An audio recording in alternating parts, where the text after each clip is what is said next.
Tânia, por favor, eu gostaria de saber a questão da inflação.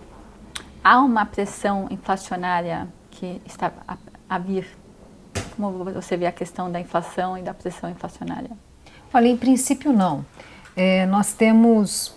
Foi feito um trabalho importante na política econômica que afastou o risco inflacionário iminente. Né? Na hora que você estabeleceu uma agenda econômica para o país, na hora que você faz uma reorientação de política econômica, eu não estou me referindo só ao trabalho do Banco Central, mas certamente da Fazenda, porque inflação no longo prazo, só o Banco Central sozinho não consegue garantir inflação baixa. Ele tem instrumentos para conter inflação no curto prazo. Garantir essa âncora no longo prazo precisa daquela arrumação das contas públicas que eu comentei. Então hoje não tem nada que preocupe, né? Agora é claro que se a gente tiver um cenário que eu não acredito de não ter reforma alguma da Previdência, ou uma reforma muito tímida, por exemplo, algo do tipo, vamos mudar as regras só para quem está entrando agora no mercado de trabalho. Sim. Né? Algo assim que eu acredito que não é o que vai acontecer, aí a gente vai começar a ver o desconforto aparecendo aos poucos.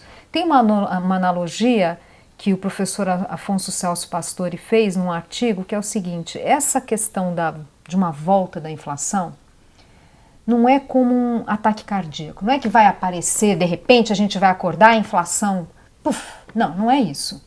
É como doença degenerativa. A analogia é dura, mas ela ilustra bem. Aos poucos vai subindo, vai ficando esquisito, e a gente já estava vendo isso no governo Dilma. Depois que o Brasil perde grau de investimento, depois que começa a ter maior questionamento sobre a nossa solvência, aí vai até num ritmo mais forte, porque você começa a ver a postura, começa com o mercado financeiro, começa com as decisões dos investidores, que começam a tomar decisões preventivas, se preparando ou temendo uma inflação alta. Então a gente começa a ver encurtamento do prazo da dívida pública. A gente começou a ver, por exemplo, um aumento da procura do que a gente chama de operações compromissadas, que são operações de curtíssimo prazo, as pessoas querendo liquidez.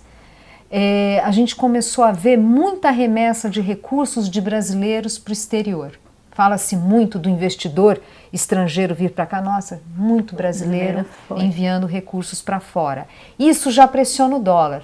Se pressiona o dólar, significa que você também vai ter pressão inflacionária. Por isso que eu citei aquela dinâmica que o mercado financeiro já estava entrando ali no final do governo Dilma.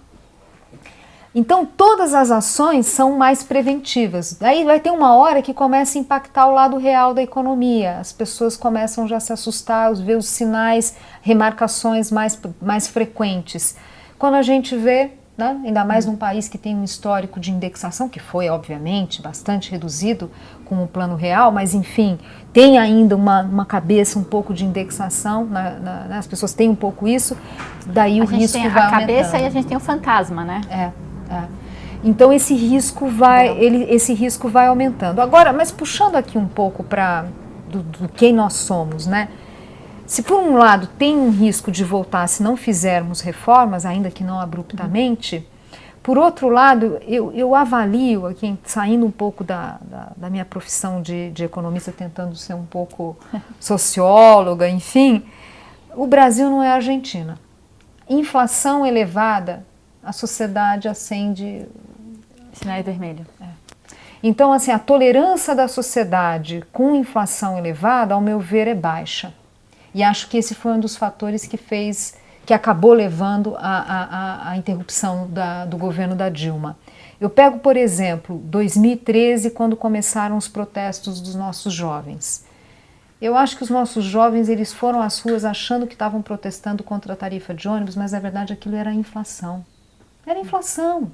E engrossou porque a gente tinha, de fato, um descontentamento, tinha um incômodo muito grande na sociedade. Eu acho que não era só a questão dos serviços públicos, eu acho que o ambiente macroeconômico, principalmente pela inflação, estava incomodando. Eu lembro ali, naquele junho de 2013, a inflação de alimentos ela estava na casa de 15%.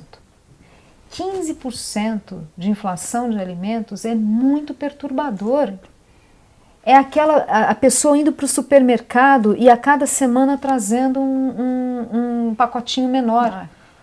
A nossa classe média também muito impactada, porque, né, até as pesquisas colocam, né, o que é o sonho da nova classe média? É consumir e planejar consumo. A inflação, ela inviabiliza. O sujeito fala, puxa, mas eu estava aqui com as minhas contas todas certinhas, eu ia comprar isso, depois eu ia fazer aquilo, vai embora. Então, um ponto que eu acho é que, assim, a inflação, se ela começar a ficar esquisita, ela vai ser um grande estímulo para rapidamente a gente começar a ter agendas mais ambiciosas do lado fiscal, caso, né, a gente tenha, se o governo começar a derrapar, vai tentar consertar o rumo, porque realmente eu acho que a inflação ela gera muito descontentamento.